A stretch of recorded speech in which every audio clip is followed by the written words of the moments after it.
Olá, tudo bem, nono ano? Eu sou Joelton Lima, sou geógrafo e mestre em Relações Internacionais. Hoje a gente vai conversar um pouquinho sobre... Não, antes da gente começar, oi Hermes, que bom te reencontrar. Hoje a gente vai conversar um pouquinho sobre tigres asiáticos. Mas antes da gente falar sobre tigres asiáticos, eu queria dar uma dica literária. Esse livro,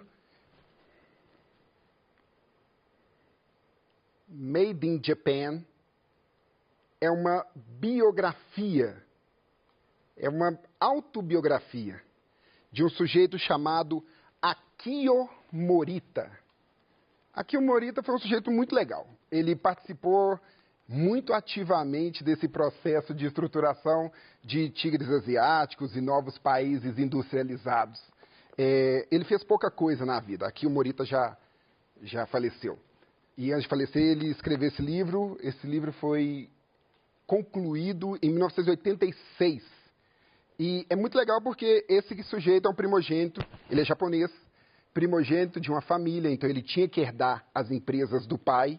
Ele era o único que dormia em cama, os outros irmãos dormiam no chão. Ele tinha o direito de dormir em cama. E ele abdicou de todos esses direitos, se indispôs com o pai, pegou dinheiro emprestado, vendeu coisas, lutou na Segunda Guerra e ele acreditava no poder da engenharia. Mas por que esse sujeito tem a ver com os tigres asiáticos? Ele lutou na guerra, o avião dele caiu, ele não se matou, ele foi para uma ilha e depois que a guerra terminou, ele começou a trabalhar forte nos projetos dele e ele criou uma coisa chamada Sony. Esse sujeito aqui é responsável pelo PlayStation. E a biografia dele é muito legal porque ele conta de como ele fez, como eram as indústrias depois da Segunda Guerra Mundial e do tanto que ele teve que ralar para vender os produtos dele, para criar uma empresa do zero e ajudar a construir isso aqui, que são os chamados tigres asiáticos. Mas vamos devagar. Vamos tentar entender o contexto da criação dos tigres asiáticos. Primeira coisa os Estados Unidos, com um grupo de países, consegue êxito na Segunda Grande Guerra. E começa a fazer alianças, começa a fortalecer alianças no continente americano, na parte oeste da Europa, e ele começa a se vincular com alguns países na Ásia para tentar conter o avanço do socialismo. Dentro desse contexto, os Estados Unidos criam um plano de apoio econômico chamado Plano Marshall.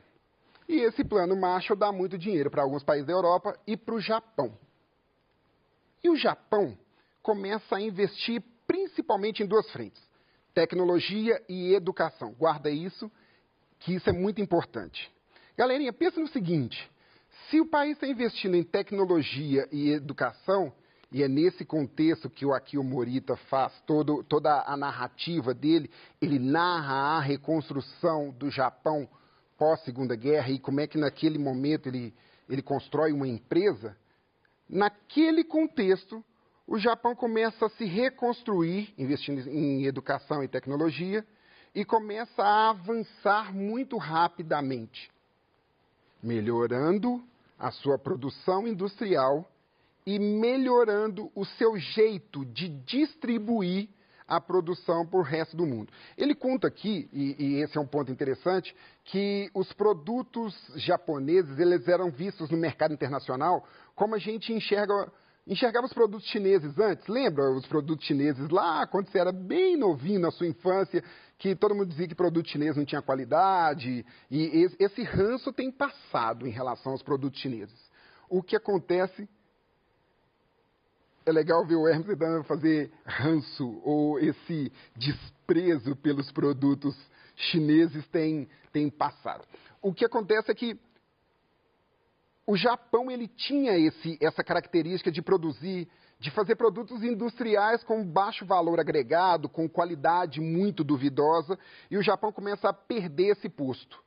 Melhorando a tecnologia, com a quantidade exorbitante de dinheiro que eles recebiam para a reconstrução dos Estados Unidos, eles começam a distribuir essa riqueza, emprestar dinheiro para nações vizinhas e começa a também entregar tecnologia para países vizinhos. E esses países começam a se industrializar muito rápido. Dentro desse contexto, surgem os chamados tigres asiáticos ou dragões asiáticos. Eu acho que da mitologia asiática vocês são muito melhores que eu. Pensa aí, você em casa.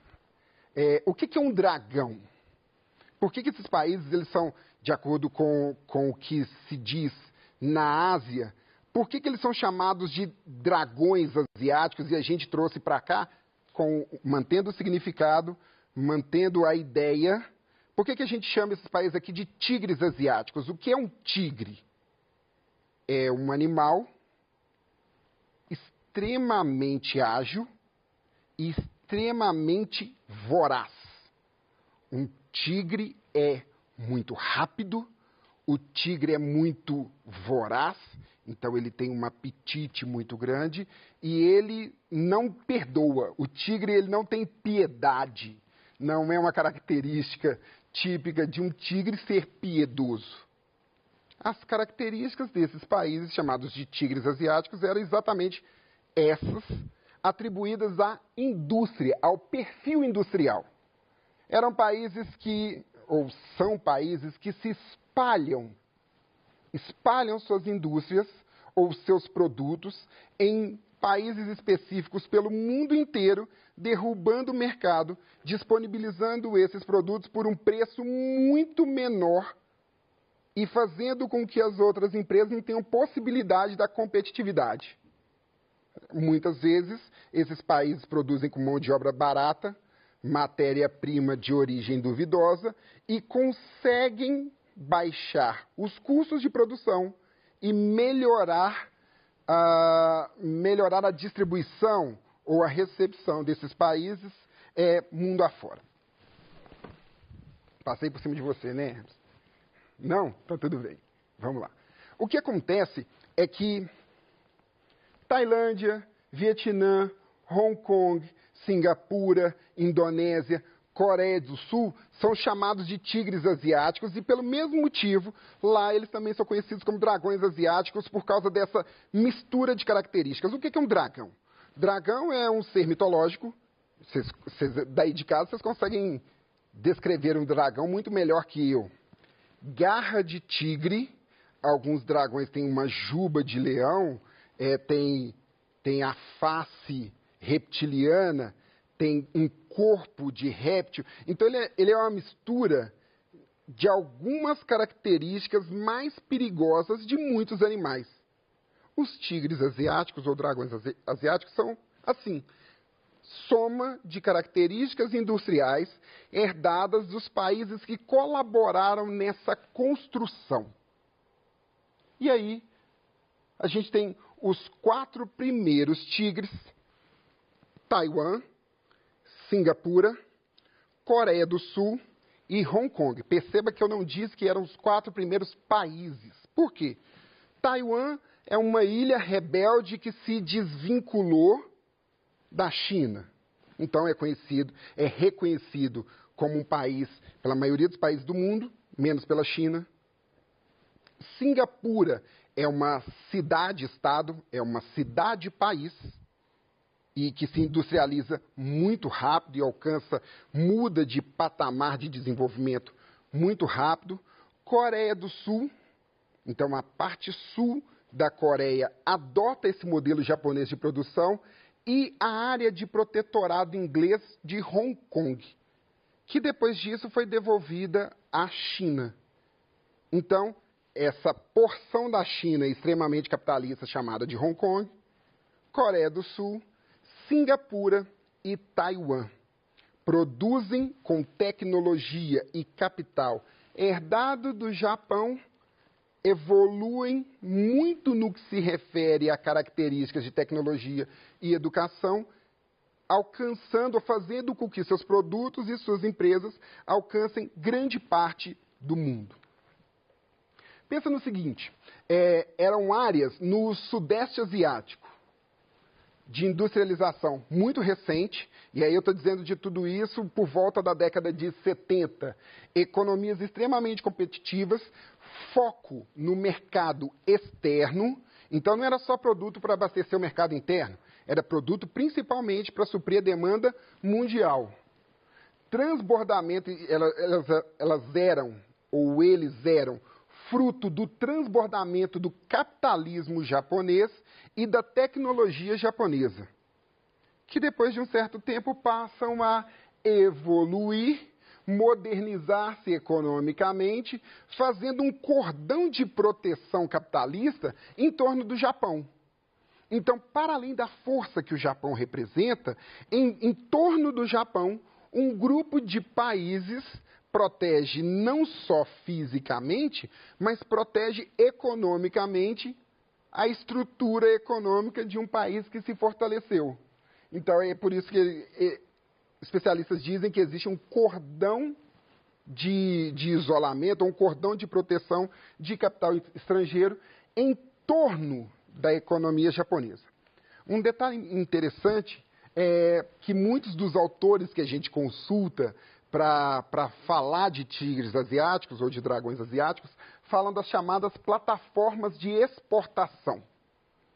E existe uma diferenciação muito importante para fazer entre plataforma de exportação com outras características econômicas, principalmente o perfil de importação classificado aqui ou oriundo aqui do Brasil.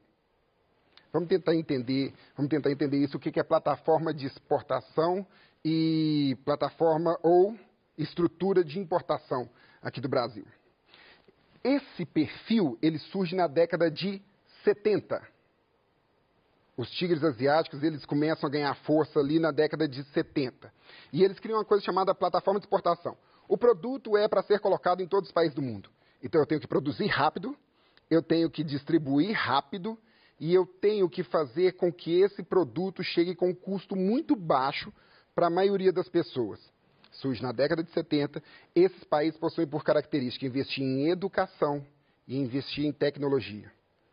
A estrutura do Brasil, ou modelo do Brasil, que era o de substituição das importações, ele surge na década de 30, que é antagônico a isso aqui, as plataformas de exportação. Por quê? O Brasil teve dificuldade na crise de 29, no final da Primeira Guerra, de trazer mercadoria de fora. Éramos um país exportador de prata, exportador de outros minérios, café, e de repente começam a faltar produtos de fora, produtos industrializados que nós trazíamos. E por causa disso, uma indústria começou a crescer aqui no Brasil. E toda a estrutura para a criação dessas indústrias tiveram que ser implantadas ou fomentadas meio que à força no nosso território. Enquanto essa estrutura, eu não falei de educação. Em nenhum momento eu usei a palavra investir em educação. Criaram estrutura viária, criaram transporte, estrutura de recursos energéticos, mas esses caras, pensando em tecnologia, em educação, fizeram exatamente o contrário. Enquanto o Brasil pensava em abastecer o mercado interno, os caras criaram um modelo para abastecer o mercado externo. E isso é muito legal. Por quê? Cria-se um grupo de países com condições de incentivo fiscal, então imposto muito baixo, ou na maioria das vezes inexistente, mão de obra muito barata, muito disciplinada e com uma alta qualificação. Quando as indústrias no Brasil tiveram que ser instaladas, mais da metade do país, ou quase metade do país, era analfabeto. Então, ou não tinha qualificação suficiente para trabalhar com algumas das máquinas que eram trazidas de fora para cá. Então, organização trabalhista frágil, infraestrutura modernizada, legislação ambiental extremamente permissiva. E aí você começa a pensar para além dessas diferenças, o que esses países conquistaram? Alguns desses países são modelo de desenvolvimento hoje. Se pegar Singapura para analisar, você vai ver que é a cidade-estado com maior urbanização do mundo. É a cidade-estado com maior percentual de urbanização do mundo. Você pega a Coreia hoje em dia, por exemplo, Coreia do Sul. Se a gente começa a conversar sobre a Coreia do Sul, quantos produtos sul-coreanos a gente tem contato? Eu nem estou falando do K-pop, não estou falando do BTS, não estou falando de nada disso. Mas com quantos produtos a gente tem contato? Já ouviu falar em Kia, em Hyundai, LG, Samsung? Ah, mas todas essas empresas têm produção aqui no Brasil hoje em dia. É uma outra característica desses tigres asiáticos e desses chamados novos tigres. Por quê? Porque, como a tecnologia evolui, esses caras começam a transferir os centros de produção para países com mão de obra mais abundante, com legislação ambiental mais fraca e com sindicatos menos organizados. Percebe que uma cópia do modelo é uma cópia da cópia? Como o Japão se organizou, transfere tecnologia e jeito de produzir para os países do entorno. Esses países melhoram a educação, desenvolvem-se tecnologicamente, começam a produzir a própria tecnologia e distribuem agora suas fábricas e os seus centros de produção para outros lugares do mundo. E nós temos contato quase que o tempo todo com essa tecnologia ou com esses produtos, porque eles também melhoraram demais de qualidade e eles começam a alcançar o mundo inteiro. Gastos públicos comparados, dá uma olhada nesse slide depois para você perceber como é que os gastos eles são orientados e a questão dos impostos nesses países, como é que ela é direcionada para fortalecer a indústria. Então, a produção econômica muito forte de automóveis na Coreia do Sul, de eletrônicos na Coreia do Sul, Taiwan, Singapura, Hong Kong e Indonésia. Vários países, inclusive o Brasil, possuem hoje faculdades de games. Sim, para criação de jogos. Já na década de 90, iniciozinho dos anos 2000, a primeira faculdade de games é inaugurada na Coreia do Sul. E aí, produtos de informática na Malásia, Hong Kong, Singapura, brinquedos de Taiwan, tecidos na Coreia do Sul e Taiwan, para além de vestuário. Um desafio. Eu gosto de fazer esse desafio. Você, na sua casa, tem algum tênis? Eu vou dizer uma marca específica e depois você olha nos outros tênis. Mas na sua casa tem um Nike? Os seus amigos, na rodinha de amigos, quantos estão usando Nike? Dá uma olhada na etiqueta, lá, levanta a língua do tênis e dá uma olhada onde é que esse Nike foi produzido. A experiência é interessante. Na sala de aula, se a gente não tivesse nessa grande sala de aula que é o Estado, se a gente tivesse uma sala de aula um pouquinho mais próxima, e se a gente tivesse aglomerado ali, dava para colocar vários Nikes em cima da mesa e começar a levantar. Taiwan, Laos, Camboja, Hong Kong, Singapura, porque são países que flexibilizam a produção. Têm impostos muito mais baixos, produzem muitas vezes em fábricas em alto mar, para não pagar imposto, vai no continente, pega uma quantidade gigantesca de pessoas, leva para alto mar, os caras trabalham em fábrica 12, 16 horas, 18 horas. Mas e a legislação trabalhista? De que país? Em alto mar?